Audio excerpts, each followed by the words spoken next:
Thelma and welcome to my book journey. So today I have my top 25 books of 2025. It was kind of hard to go through all the books that I've read in the year, and I'll put a little thing up here of how many books that Goodreads said I read, and I forgot to check right before I started filming. I think it's like 130 something, isn't it? I can't remember now. Oh, I'm drawing a blank. That's bad. But anyway, I'll put it up here of how many books that Goodreads says I read. I think that's pretty accurate. That's how I track my reading in Goodreads this year. I didn't do it in my book journal like I did the year before, but I just used Goodreads. But like I said, it's pretty accurate because usually right after I finish my book, I'm updating it in Goodreads, and I had a lot of great reads this year. I had a lot of great reads. I read last year, I think my top genres were historical fiction, fantasy, and Christian fiction. This year, romance beat out fantasy. And as I was looking through my books to pick my top books of the year, there wasn't really a lot of fantasy books, and I'm surprised. I thought I had read more, and I think I thought I read more, but actually I purchased a lot of fantasy, but then I didn't read them. And then the fantasy that I did read that were in my list, I had a hard time remembering them. Like what? So there was not really a really great fantasy that stuck out to me, because the books that I've chosen here are books that that I still remember, that I really enjoyed. I remember how much I enjoyed reading them, and then I also gave them like 4 or 5 stars on Goodreads. But for the most part, it's like books that I remember and I really enjoyed, and I couldn't do that with my fantasies. Like I remember reading them, but I don't remember what they were about necessarily, or they just weren't jumping out at me. So fantasy, it was not my year for reading fantasy books. But so I think I have one, well, I have 3 fantasy, sci-fi kind of fantasy books on my list. But the rest are, my 2 big ones were historical fiction and Christian fiction. So, so I'm just going to go through these, all these books, and I'll just go through them and just kind of say a little short thing about it. I'm not going to go give a whole review, obviously, of all these books. Just kind of telling you how I felt about them and for the year. So here we go. I did separate these books into genres because I thought that would be easier to break these down. So I'm going to do my littlest groups first. So I have a little classics. I did read some classics this year, and so I have 3 classics that stood out to me. And so the first one, it was Anthem, and these aren't in order of how I read them. Not real, they're just in genre order. So Ayn Rand, Anthem, and I picked this up in a little free library, and it was so good. It was really good. It was a short read, and I think I read it in a couple sittings. And the writing, I really enjoyed the writing. It was a really interesting story. This one definitely is like a futuristic, a really dreary future of the United States, and how people were living, and people have gone from being individualist and thinking of themselves as individuals to a group think, or a group hive mind kind of mentality. So really interesting book if you have not read that one. This next one is a classic, Agatha Christie, The Murder of Roger Ackroyd. It was so good. It was so good. I was not expecting the ending. It was really good. And if you've read this, you know what I'm talking about. So this is only my 2nd Agatha Christie book. Hopefully I'll try to read another one this year. But this one was really good. It was a great mystery. Like I said, I kind of thought that I might know who did it, but then I thought, no, it can't be that person. And then it was just so good, the twist. And I've heard this is one of her most famous books. So really enjoyed that one. My favorite classic of the year was Ethan Frome, and so I read this first month of the year, January. It was my winter read, even though you can't tell by this ugly cover. And this one was really good. I was surprised. I didn't think I'd like it. I didn't know really what to think, but I read this, and I don't know if I read it to my husband or I just told him the story. I might have read it to parts of it to him, and he didn't like it. He didn't like it. He thought it was dumb. The ending, he just thought that was not a good book. And but I really liked it. I mean, it was an interesting story about a man that talk about forbidden love and the damage it could do. It was really good. I really enjoyed this one. And so I want to read another book by her this month. I want to try to squeeze in a classic for January for her. So we'll see. Okay. So the next group of books is my sci-fi and fantasy kind of books. So like I said, I only have 3 in here. The first one is kind of like a little bit of sci-fi and historical fiction grouped together, but it's mostly science fiction because we have a woman that's time traveling in her life, and the way that time travel works in this book is she's tied to a person that lives in the past, and he is kind of like somehow he's latched onto her. Like, he didn't do it purposefully, but somehow she's latched onto this person, and he pulls her back in time, and she goes back and forth from her time in the 1970s to how far she goes back to, I can't remember what year she's in, but she goes back to the South where slavery is still in place, and she is a black woman. So when she goes back in time, people think that she's a slave, and in her modern time, she's an author. So it was a really interesting story, not only because of the time travel element, but the reason that she's and who she's tied to. And this one was really a hard one to read too, because of the elements of living on the plantation, and what she was exposed to was really hard. But the story was really compelling because you wanted to know why this was happening to her and what was going to be the end result. It was really a good book, a good read for me. Another fantasy that I did remember and love reading, and I feel so bad that I haven't kept on, because this is a book 1 in a trilogy, and I have them. So hopefully this month, or excuse me, hopefully this year, I will finish this series.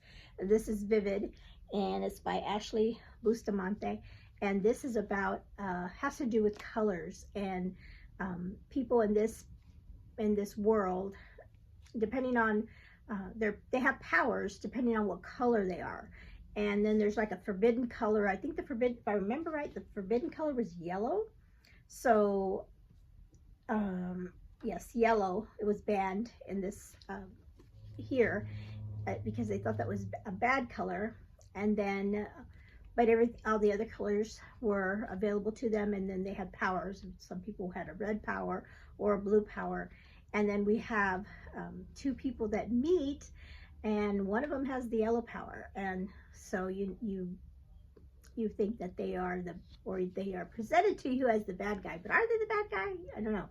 I really, like I said, it's part of a trilogy, so I really need to go forward with this series and finish it off and find out what happens. But it was really good. I really enjoyed that first book.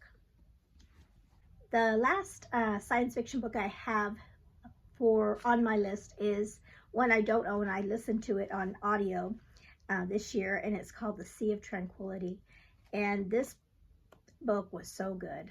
I really, really thought it was so interesting. It had another one that had to do with time travel, but it was a mystery that was happening. There was a anomaly of some sort that was being researched and found out why this certain thing was happening, and our main character was kind of like assigned to find out what was happening. It's hard to describe. It really was hard to describe, and some people may not like it because of the way the book was written, and we're going back and forth through different points of time with different characters, but they all kind of come together just to solve this mystery, and you do, and the ending that shows you what this anomaly is. As I was telling my husband about it, I told him the ending reminded me of a Star Trek episode. I was like, "You remember this Star Trek episode where this such and that was happening?" And he's like, "Oh yeah." And I go, "Well, that's what happened at the end of this one. That it was just like that, pretty much to me. It reminded me of that." But I really liked it. The characters are really good in it. Um, the gentleman that we're following throughout the story was really good. So I read 2 books by this author this year. The other one was Station 11, but I like this book. This book, Sea of Tranquility, a little bit more than the other one. So those were my three sci-fi fantasy books that I read in 2025. Okay, so I'm going to talk about my next largest group here, and these are all books I do not own. I've either read them on Libby or I listened to them on audio, and these were my favorite romance, and I did read a lot of romance. That was my number 2, I think it was my number 2 books genre that I read for 2025. That kind of surprised me. I wasn't expecting that, but then as I started thinking, I was like, yeah, that's probably true. And Christmas probably put me over the edge because I read so many Christmas rom-coms. Or December put me over the edge. So we have The Summer of Yes by Courtney Walsh. That one was so good. It was a book I read, of course, during the summertime, and I'm trying to think, did I listen? I think I read this one. I think I read this one, and it was really good. It was super sweet.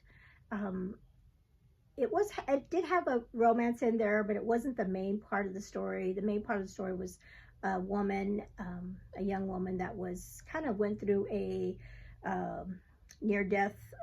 She almost died, and then she started thinking about her life and what had she accomplished thus far, and if her life had any kind of purpose and meaning, and then she helped an older woman that was in her same hospital room, and they kind of helped each other. Oh, there goes my doggy. They kind of helped each other with finding what was important to them. And they had this summer where they said, we're not going to say no to everything. We're going to say yes to things that we normally say no to. So that was a great read. So the next book I read in the summer, another romance, was Rebel Summer by one of my new favorite authors, Cindy Steele. And this one was super cute. And this one also I listened to on audio.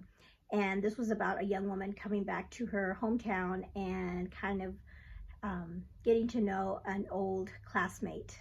And it was such a really good book by Cindy Steele. Another one, I have 3 Cindy Steeles on my romance list. So I'll talk about this next one too. So Kiss Cam was the first one I read by her, and I really love this one too. I listened to this one on audio, and it was so good. It was about a young woman who meets somebody while she's on a blind date with somebody else, and the one that she is sitting by, she feels more of a connection with him than she does her date. And then of course because of the name of the book, Kiss Cam, something's gonna happen with the Kiss Cam. But then we also have a jump in time, I think it's like 5 years later that they kind of reconnect, and their story is so good. I really loved this one, and it was funny too. A lot of funny moments and sweet moments in that one. And then the final romance, which was so good, and Cindy Steele again, Faking Christmas. And I read this one to my husband in December, and we loved it. We both had a good time with it. 2 teachers that come together and pretend to be dating each other in front of their families, but there's these fake dating kind of trope. But it was so good, and the story was really good because of their own personal lives, that they were both going through some things, and just a wonderful story. Wonderful 5-star read for sure. This next group is my top Christian fiction reads. This one was really hard to do. I read a lot of good ones this year, but I tried to break them down as best I could. So we have Hope Between the Pages by Pepper Basham. Such a good story. It was a dual timeline. This is part of the Doors to the Past series, and this one was really good. It was about a young girl that is that works on, like, takes care of a library, but then she falls in love with a um, a wealthy young man. So they're not in the same level of society, but yet they have that love story, and it was so good. And then the future time period is basically in the future, like I can't remember. It's quite a few. It might even be 100 years, and they are looking back at her story. And I thought it was really sweet. I really enjoyed that one. This was my first Michelle Shockley book, Appalachian Song. Such a good story about a young woman that gets pregnant and goes, runs away from her family because of some abuse. And then she winds up in the mountains of Appalachia, and she has really like a found family that helps her as she is pregnant and to have this little baby. And the people that help her are some spinster sisters that live in the mountains by themselves, and like no running water, no anything, but they are just set in their ways and like living up there. And so this one's also a dual timeline, because we see in the future her son is trying to find any information about his mom, and it, what happened to her, and where he was born, and that kind of thing. It was super sweet. Love the relationships in this book, with especially the sisters that took care of her during that hard time in her life. So great book. I have two Gabriel Meyer books. I read her two books that came out in 2025.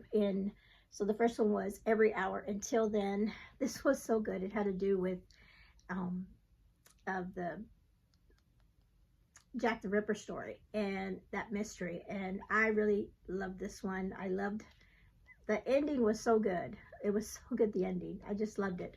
And so this one was a 5-star read for sure. And then in November we got the next timeless book, Through Each Tomorrow, and I really love this one too. This one had to do with our first male time crosser. Well, he's not our first male time crosser, but he's our first male main character time crosser, and his sister.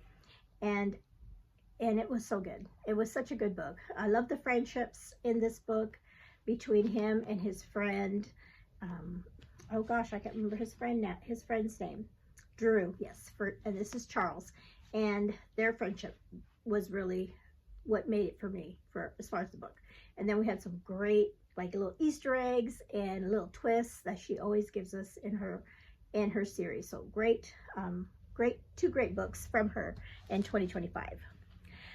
But I think my favorite Christian fiction that I read of the year was The Masterpiece by Francine Rivers. I kept thinking about this book, and I even purchased it later on after I read it earlier in the year. I ended up finding it in a thrift shop and picked it up, even though I had already read it. I just had to have it, and I'm glad I did, because I'm planning on reading this as part of Oshina's Francine Rivers read along, but we're not going to read it till November. So I have plenty of time, because like I said, I did read it this year, but I'm definitely going to do the reread in November.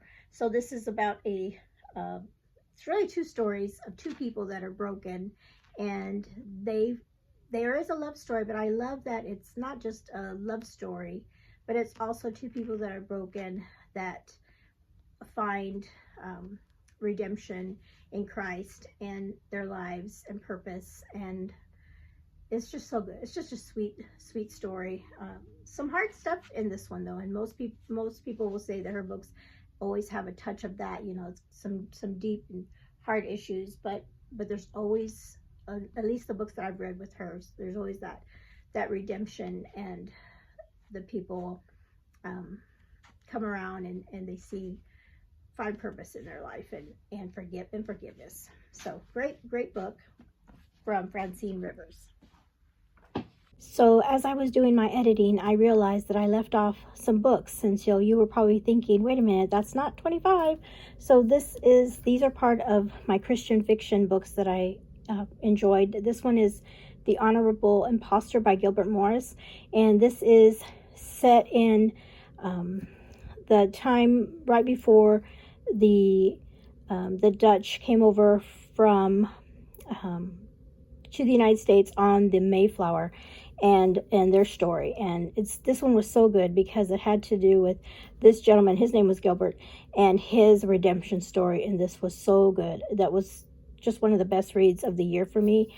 The way how he started in the beginning of the book to where he ended. And this is book one in the House of Winslow series. Another Christian fiction book that I read this year was No Ocean Too Wide, and that one I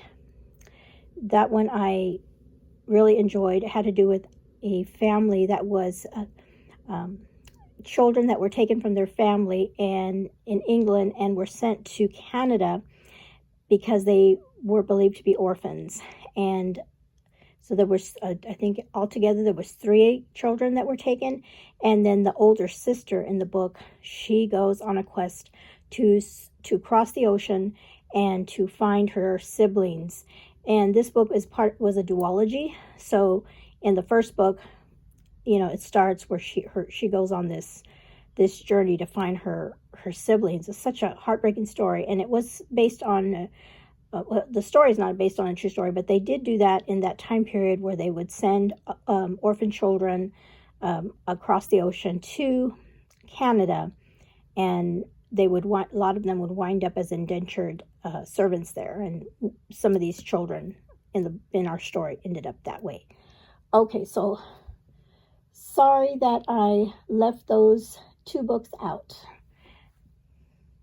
Okay, so the last big group of books for the year are my historical fiction books. I have a ton of them here. So the first one is Hamnet. This one is by Margie O'Farrell, and this is the story, kind of like it's not all these historical fictions are fictions, but this one is like really, really fiction, because this is supposed to be like a take on the life of William Shakespeare. But mostly it is his wife's experience and possibly what her and her family life were like. And we know in history that he had a son, Hamnet, and that he died at a young age. And so this is that story. And it was so good. I really love her writing, how she wrote this book. And we get the perspective of his wife and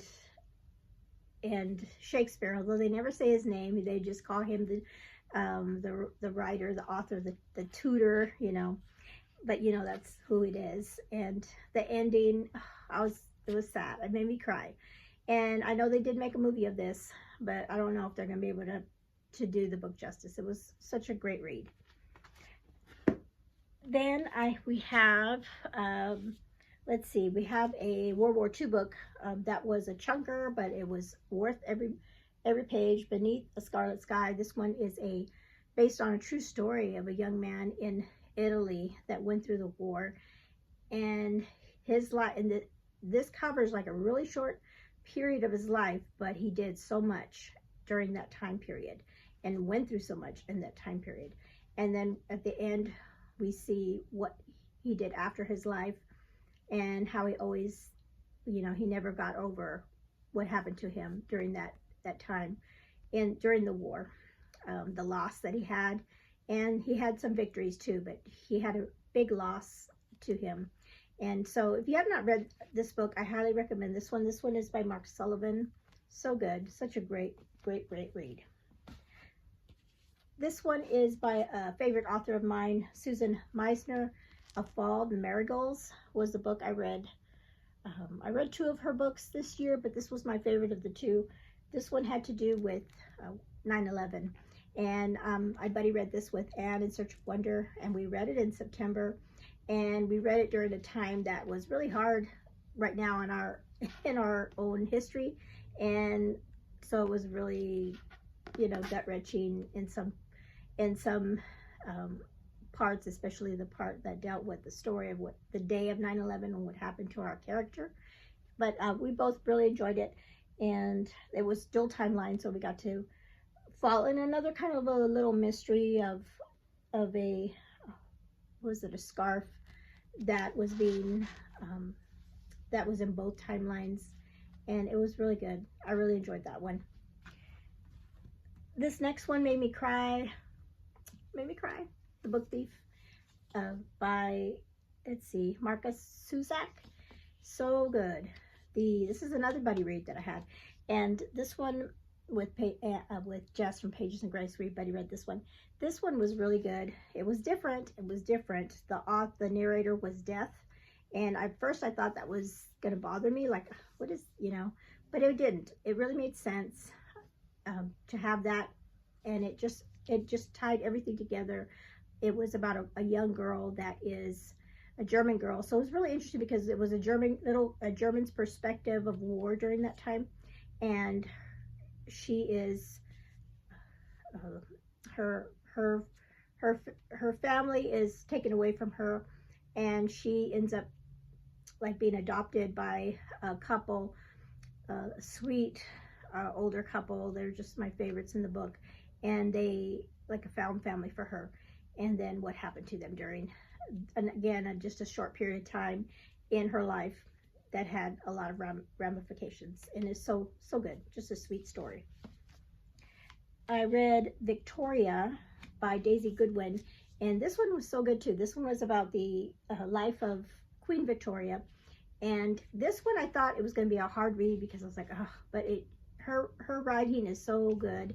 And this is another one that she actually made her book into a mini series, and we've watched some of it and enjoyed that one too. And so it reads so well, this love story between her and Prince Albert, who she marries, is like her cousin, but that's what they did back in the day with royalty, and just her coming to become queen at such a young age. And to me, it's like the parallels between her and Queen Elizabeth, where they both had to become queen at such young ages, and what they did with it. So wonderful read. This next one is by Ruta Sepetys, I Must Betray You. And this takes place in the 80s, and like 1989. Yes, Romania, 1989. And I was telling Ellie, this was a read aloud that we had, and she really enjoyed this book as well. And it was so good because we got to see how communism and socialism affected this community, this country, and what they were going to. And Ellie still talks about it today, about the dictator Ceausescu and everything that he did. And our main character is 17-year-old Kristen Florescu, and his story and everything that he goes through, and how people they just didn't trust one another.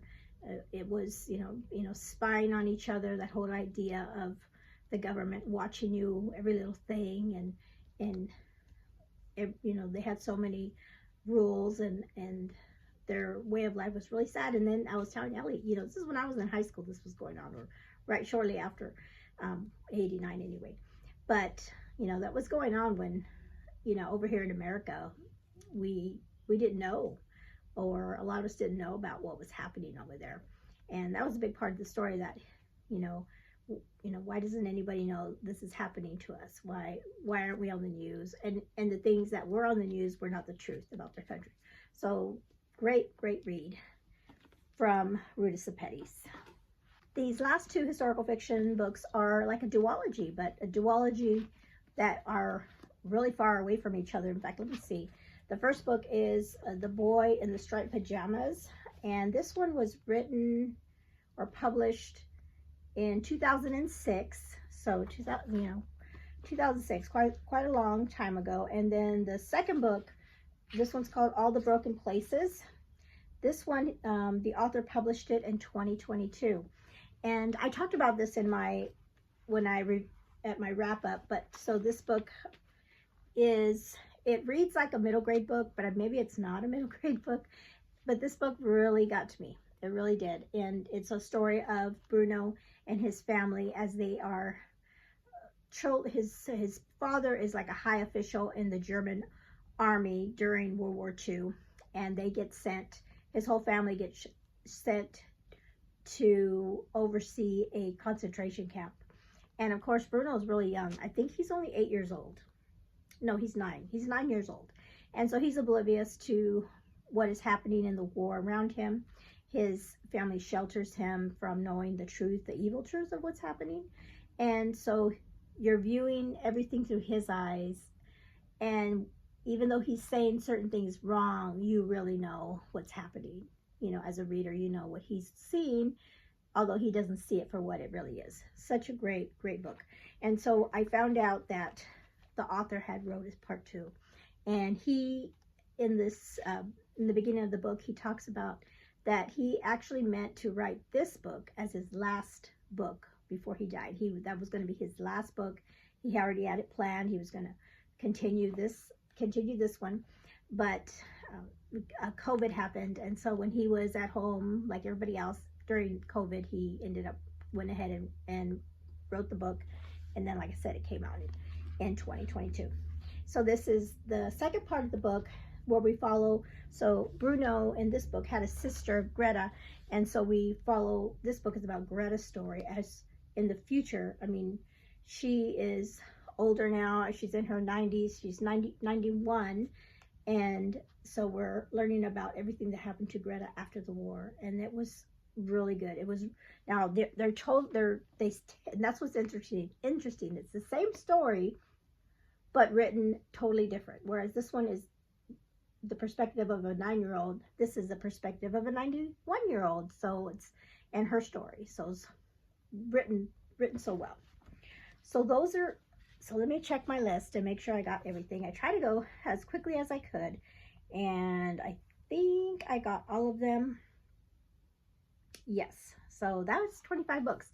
So also what I did was I had heard a lot about people doing where they do the bracket system, and they will figure out which of the month, like what your favorite book of the month was, and then put that in the bracket, and then they kind of battle each other, and then you come to the end.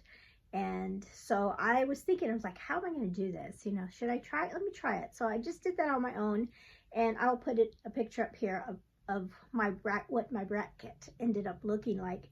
It was really hard to do. And some months, like, you know, some months there were some books that, you know, you had more than one favorite. And other months that were like, yeah, I didn't have like one that was really over the top great. So doing it a bracket way is kind of hard because, like I said, you could have 2 really good books in a month and you only can pick one. But I will say that I figured, even before I did my bracket and everything, I kind of already had in my head, in my mind, what my number 1 book was going to be. And it worked out that way. It really did. And this one was my number 1 book of the year because I really could not stop thinking about this book. And I want to reread it again. I'll probably reread it again this year. It's super short, but it really does, it's pretty powerful. If you have not read this, it's pretty powerful. And yeah, so this one, right away, even after I read it, I knew this was going to be my favorite book of the year. Book Thief was similar in that way, and I can't think offhand how close Book Thief got in